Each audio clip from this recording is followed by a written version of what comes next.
Hi, I'm Karen Downing Ripley, and I invite you to join me on a recent, unexpected side trip to Brittany, France during the 80th anniversary of the city of Plélo's liberation celebration and learn why Americans and Bretons celebrate their shared DNA from World War II. A last-minute decision to deliver my father's World War II documents to the city of Plélo, France, opened me up to an amazing experience that has truly changed my life. I ask that you join me so that you too can know and appreciate how we Americans are respected and revered because our ancestors fought to liberate the town of Plélo in August 1944. As Melanie and I were walking around the World War II American Army camp in Colonel Hamsley Stadium, we noticed people riding around in Jeeps. We decided to go for a ride.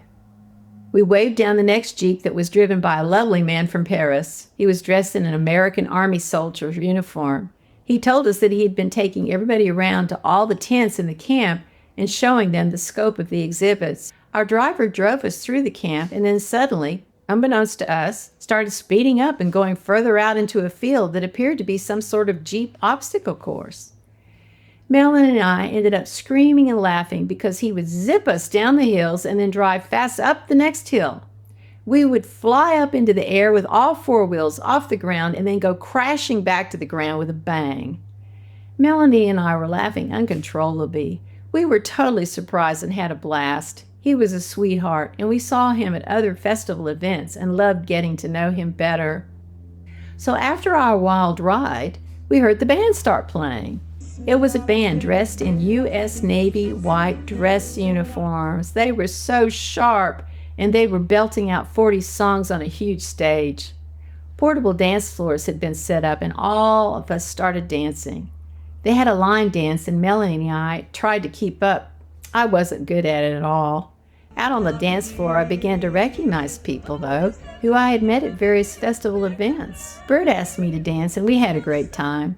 I also danced with some of the girls, and we had a great time because the music was fantastic. And just like in America, the children were all dancing in front of the stage. The band had a wonderful sound with fabulous sound effects.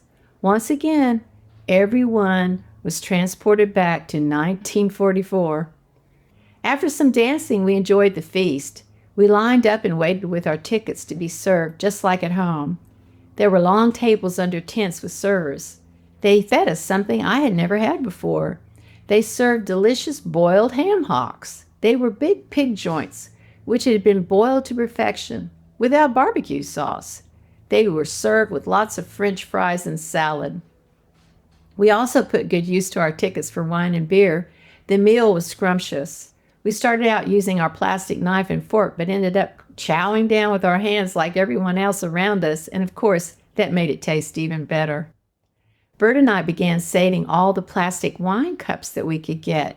They were little white cups with stems that had the Plélo logo and the 80th anniversary printed on them. We were delighted to have them to take home as souvenirs. However, the service wanted us to give them our used cups so they could throw them away. We were laughing and cutting up with them and saying, "Oh no, you can't have our cups. We want to take them home." They didn't understand a word we were saying in English. And the mayor, hearing the commotion, intervened and got us some cups. I have to tell you that Mayor Jeremy Moreau is just an absolute gem. He was just the most affable, calm, wonderful guy that you would ever want to meet. And it was because of him and his deputy mayor that we were invited to all these wonderful events.